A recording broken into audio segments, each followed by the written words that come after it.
Smartphone innovation has largely slowed down over the past few years, but AI could soon change all that. At least that's what smartphone makers are hoping. Joining us now is Yahoo Finance's very own Dan Howley. Dan.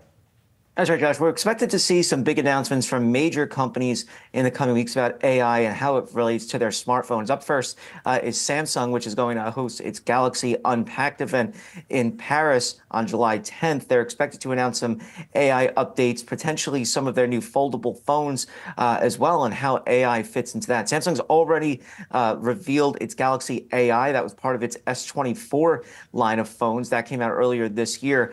But there really weren't too many big features that took really a lot of advantage of generative AI. It was more about photo editing and translation apps.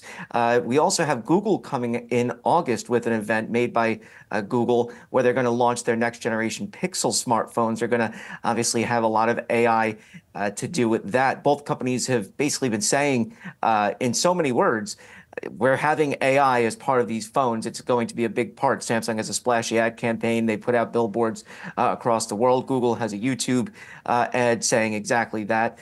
And so the companies really seem to be wanting to push AI front and center as the main reason for their new phones. This is similar to what we've seen from Apple, which rolled out its Apple Intelligence last month at its WWDC event. That's going to be a big piece of their iPhone 16 and smartphones going forward, since the features only work on the iPhone 15 Pro line right now, not even the iPhone 15. So all three of these companies, big smartphone players, mostly Samsung and Apple, the two largest in the world, are now going to be going head to head with AI. It's no longer going to be, not necessarily not no longer, but the focus isn't going to be as much on cameras or screen size. It's going to be about what AI can do. Now, the big question is, do consumers care about that? And I think what Apple laid out at WWDC was how generative AI can fit across its ecosystem and benefit consumers, not just be kind of a photo editing kind of feature that Samsung had initially rolled out, Google as well. And so what I'm looking for Samsung to do is to provide some kind of broader ecosystem features that would fit with generative AI. But the big thing here, I think, is expect plenty of these companies to start talking up their AI capabilities even more so and putting them forward as a way for them to distinguish themselves from their competition.